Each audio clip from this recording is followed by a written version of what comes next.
नाज़रीन अस्सलामु अलैकुम वरहमतुल्लाहि वबरकातुहू। नाज़रीन, आज हम बात करने वाले हैं इस साल जो मुहर्रम बतारीख़ 21 अगस्त 2020 से 30 अगस्त 2020 तक मनाए जाने की उम्मीद है।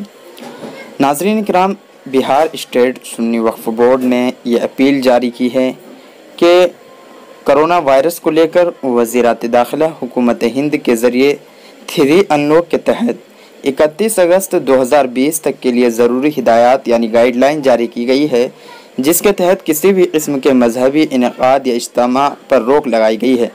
महकमा दाखिला हुकूमत बिहार के ज़रिए अनलॉक 3 की मुद्दत 6 सितंबर 2020 तक तोसी करते हुए सभी मजहबी मकामात को आम लोगों के लिए बंद रखने और किसी भी किस्म का मजहबी इज्तिमा नहीं लगाने की हिदायत दी गई है।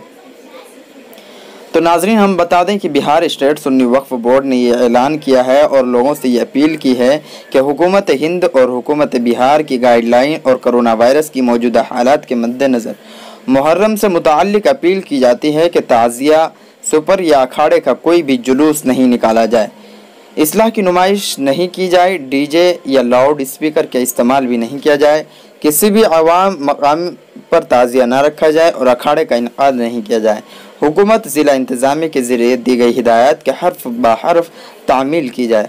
तो नाज़रीन, ये साफ ऐलान हुकूमत बिहार स्टेट सुन्नी वक्फ बोर्ड ने यह ऐलान किया है कि हुकूमत की जो गाइडलाइन आई है, जबकि बिहार में 6 सितंबर के लिए अनलॉक 3 कर दिया गया है, उसकी मुद्दत अनलॉक 3 की मुद्दत जो है वो 6 सितंबर को बढ़ा दी गई है। तो नाज़रीन, मैं आपको बता दूं कि इस साल जो ईद का त्यौहार आया, रमज़ान आया, लेकिन ये सब हमको लॉकडाउन में मनाना पड़ा। तो नाज़रीन, इसलिए कि आप भी कोई मुहर्रम का जुलूस ना निकालें और ताज़ियादारी का इंतज़ाम ना करें और इस तरीके के अखाड़े का इंतज़ाम ना करें। तो नाज़रीन, ये हुकूमत की गाइडलाइन के मुताबिक आप अमल करें उस पर। तो नाज़रीन, ये साफ़ सुन्नी वक्फ बोर्ड का, बिहार स्टेट सुन्नी वक्फ बोर्ड का साफ़ ऐलान है। तो नाज़रीन, इस ऐलान पर आप गौर कीजिए, इसको ज़्यादा से ज़्यादा शेयर कीजिए, लोगों तक पहुँचाइए। नाज़रीन, ये वो सुन्नी वक्फ बोर्ड का जो ये ऐलान और लोगों से ये जो अपील है, आपको कैसा लगा कमेंट राय में अपनी राय का इजहार ज़रूर दीजिए। वीडियो पसंद आए तो लाइक ज़रूर कीजिए। शुक्रिया।